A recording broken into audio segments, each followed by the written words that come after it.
दरम्यान उपमुख्यमंत्री एकनाथ शिंदेंनी या संदर्भामध्ये काय प्रतिक्रिया दिली आहे पाहूयात। संख्या में लोग आ रहे हैं और उनका मैं स्वागत कर रहा हूँ।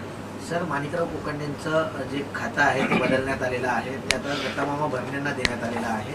हा सगळ्यात मोठा बदल येतो कारण मागील अनेक दिवसांपासून शेतकरी जे आहेत ते संतापाची लाट पसरली होती आणि आता हा सरकारने निर्णय घेतला। याच्यामध्ये सरकारने, मुख्यमंत्री महोदयांनी, अजितदादाने घेतलेला तो निर्णय आहे आणि नक्कीच यामध्ये सरकार हे सर्वसामान्यांचं आहे, शेतकऱ्यांचं आहे।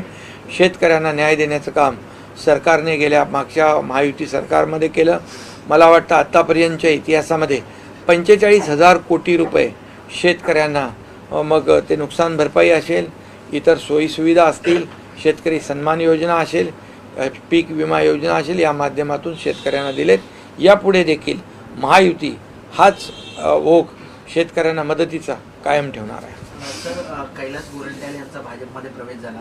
खरं तर अर्जुन खोतकर यांच्या विरोधातले जे आमदार होते किंवा ते विरोधी उमेदवार होते, मात्र असे उमेदवार भाजपमध्ये जाताना पाहायला मिळतात कारण आधी शंभूराज देसाई यांच्या समोरचे पाटणकर गेलेले आहेत आणि आता गोरंट्याल, त्यामुळे कुठेतरी भाजपमधून एक प्रकारे महायुतीची ताकद वाढते आहे।